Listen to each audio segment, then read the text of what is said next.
한번 무너진 삶, 다시 일어설 기회가 있을까요? 어디선가 빚이 생기고 감당이 안 되면 어떻게 될까요? 빚이 있다고 해서 무조건 나쁜 사람일까요? 누구나 한 번쯤 인생의 계단에서 미끄러질 수 있습니다. 그런데 그 미끄러진 한 발을 붙잡아주는 제도가 있습니다. 오늘은 지금 당장 한숨 돌릴 수 있는 신용회복제도의 핵심, 신속면책제도와 기초생활수급자 채무감면 제도에 대해 알려드리겠습니다. 쌀이 떨어졌는데 쌀이 아니라 전기요금이 먼저 떠오릅니다. 이달도 끊기면 안 되니까요. 밥은 굶어도 불은 켜야 하니까요. 서울 도봉구에 사는 김선희님, 올해 65입니다. 기초생활수급비로 한 달에 62만원 받습니다. 거기서 월세 30만원 내고 나머지로 약가, 공과금, 식비 다 써야 합니다. 남편은 5년 전 돌아가셨고 아들은 연락 끊긴 지 7년째입니다. 그나마 버티는 건 작은 라디오 하나, 볼륨을 키우면 잠깐은 외로움을 잊을 수 있답니다. 그런데 그 라디오 전기세도 부담스러울 때가 있습니다. 그런 김선희님에게 진짜 문제는 빚이었습니다. 예전에는 이웃에게도 말 못했습니다. 수급자인데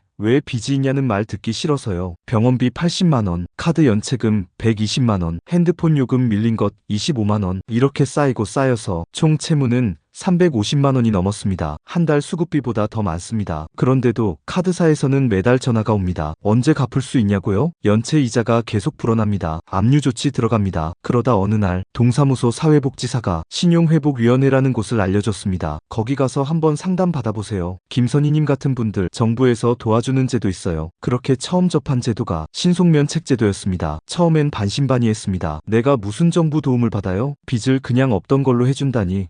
말도 안 되지. 하지만 김선희님은 직접 신용회복위원회에 전화를 걸었습니다. 직원은 친절했습니다. 김선희님은 기초생활수급자시고 연세도 많으시고 채무가 소액이고 소득도 없으시니 충분히 요건 되실 수 있어요. 그 한마디에 처음으로 숨통이 트이는 느낌을 받았다고 합니다. 신속면책제도는 국가가 인정한 빚정리 제도입니다. 개인 파산 중에서도 가장 빠르게, 가장 간편하게, 가장 비용 없이 빚에서 벗어날 수 있는 길입니다. 누구나 되는 건 아닙니다. 아주 엄격한 조건이 있습니다. 기초생활수급자, 중증장애인 또는 만 70세 이상 고령자일 것, 본인명의 재산이 사실상 없을 것, 채무가 너무 크지 않고 채권자 이의가 없을 것, 신용회복위원회 상담을 통해 면책 필요성이 확인될 것, 이 4가지 조건을 충족하면 법원이 파산 선고와 함께 바로 면책 결정을 내립니다. 과거에는 최소 6개월 걸리던 절차가 신속면책제도 덕분에 최소 일주일, 길어도 한 달 내에 끝납니다. 그리고 놀라운 건 면책 결정이 내려지면 그 순간부터 그 빚은 법적으로 갚지 않아도 되는 돈이 된다는 겁니다. 김선희님은 상담받고 서류 준비에 접수한 지 3주 만에 정식으로 법원에서 파산 및 면책 결정을 받았습니다. 결정문을 받은 날 김선희님은 라디오 볼륨을 한 칸 더 올려 틀었다고 합니다. 이제 사람답게 사는 느낌이에요. 누가 저한테 전화해서 돈 갚으라는 말 안 하니까 처음으로 밤에 편히 잤어요. 이 제도는 특별합니다. 누구나 쉽게 받는 게 아니라 정말로 갚을 수 없는 상태일 때만 딱 그 사람에게 맞춤형으로 제공되는 제도입니다. 그래서 실제로 도움이 필요한 분들에게 가장 강력한 효과를 발휘합니다. 하지만 여기서 끝이 아닙니다. 정부는 여기에 더해 기초생활수급자 채무감면 제도도 운영하고 있습니다. 이건 아예 원금 전체를 100% 감면해주는 제도입니다. 예를 들어 채무가 450만원이고 1년 이상 연체돼 있으며 본인이 수급자라면 1년간 상환 유예 기간을 주고 그 기간 이후에도 수입이 늘지 않았다면 그 빚은 전액 면제됩니다. 단 한 푼도 안 갚아도 되는 겁니다. 전라남도 나주에 사는 정영자님은 올해 71살입니다. 무릎 수술 2번 하고 이제는 걸어다니기도 힘든 상태입니다. 기초생활수급비로 겨우 버티고 계십니다. 그런데 이분에게는 병원비와 카드 대금, 공과금, 미납금 등 총 480만원의 채무가 남아 있었습니다. 정영자님은 채무가 생긴 게 부끄러워 누구에게도 말하지 않고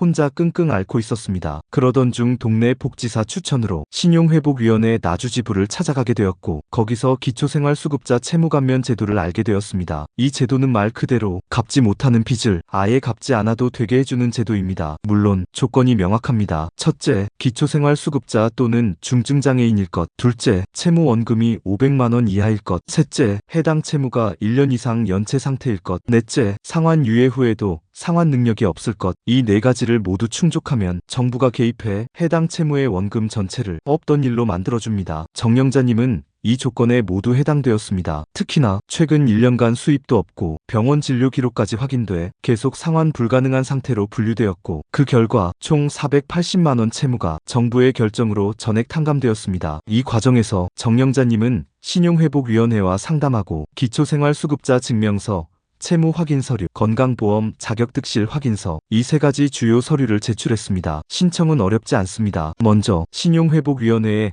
전화나 방문으로 상담 예약을 하고 상담을 통해 본인의 상황이 감면 대상에 해당되는지 직원에게 정확하게 판단받는 것이 첫걸음입니다. 상담 후엔 제출해야 할 서류 목록을 받게 되고 이 서류들은 보통 다음과 같습니다. 주민등록등본, 기초생활수급자 증명서, 채무 확인 서류, 건강보험 자격특실 확인서, 최근 3개월 통장 내역. 서류는 꼭 1개월 이내 발급된 걸로 준비하셔야 합니다. 오래된 서류는 심사에서 탈락될 수 있습니다. 이후 서류를 제출하면 신용회복위원회 내부 심사가 진행됩니다. 심사 기간은 보통 2주에서 4주 정도 걸리며 심사 결과는 문자, 전화 혹은 우편으로 통보됩니다. 결과가 원금 감면 승인으로 나오면 해당 채무는 더 이상 갚지 않아도 되는 법적 종료 상태로 바뀝니다. 이것이 기초생활수급자 채무감면 제도의 핵심입니다. 여기서 꼭 짚고 넘어가야 할 부분이 있습니다. 상환유예만 받고 끝나는 경우도 있습니다. 즉, 당장은 갚지 않아도 되지만 1년 후에 소득 상황에 따라 일부 갚아야 할 수 있다는 겁니다. 그래서 중요한 건 정확한 상담과 정확한 자료 제출입니다. 상담 과정에서 소득이 있는 것을 숨기거나 재산을 누락해서 기재하면 추후에 감면이 취소되거나 법적인 불이익을 받을 수 있습니다. 반대로 정확하고 솔직하게 상황을 설명하면 정부는 반드시 도와줍니다. 이 제도는 단순한 혜택이 아니라 사회 안전망의 일부입니다. 사람이 아무리 어려워도 최소한 인간다운 삶을 살 수 있도록 국가가 만든 장치인 셈입니다. 이 제도를 통해 지난해에만 전국적으로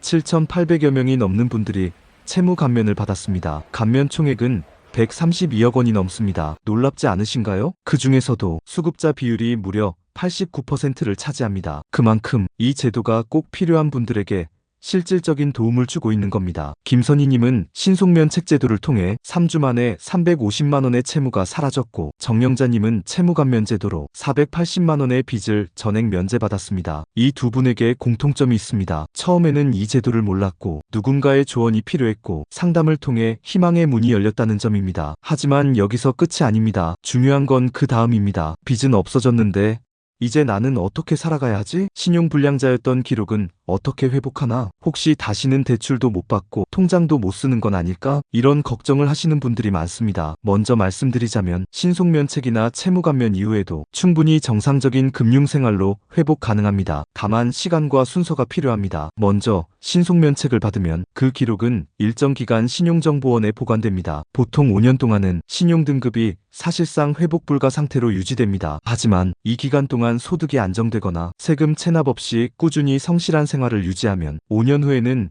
일반 금융거래도 가능해집니다. 또한 면책 이후에도 정부가 제공하는 서민 금융 지원 상품은 별도 심사로 이용할 수 있습니다. 예를 들어 근로장려금, 기초연금, 의료비 지원, 임대주택 신청, 사회서비스 바우처 등은 신용기록과 무관하게 신청 가능합니다. 무엇보다 중요한 건 공식적인 절차로 채무를 해결했느냐입니다. 불법 사채, 개인 사금융은 절대 기록에 남지 않지만 그 부작용은 평생 따라다닙니다. 반면 신용회복위원회, 법원을 통해 정식 절차로 채무를 정리한 분들은 사회 안전망 안에서 재도약의 기회를 얻습니다. 실제로 신속면책 후 정부 지원 창업 교육을 받고 소규모 반찬 가게를 열어 자립에 성공한 송혜란님 같은 사례도 있습니다. 또한 정영자님처럼 채무 감면 후 주거급여를 활용해 임대주택으로 이사하고 월세 부담 없이 지내는 분들도 늘고 있습니다. 정부는 이러한 분들을 위한 사후 지원 체계도 갖추고 있습니다. 일자리 연계 프로그램, 고령층 일거리 제공 사업, 공공근로 참여 기회, 자활센터를 통한 재기 지원, 이런 것들을 지역주민센터,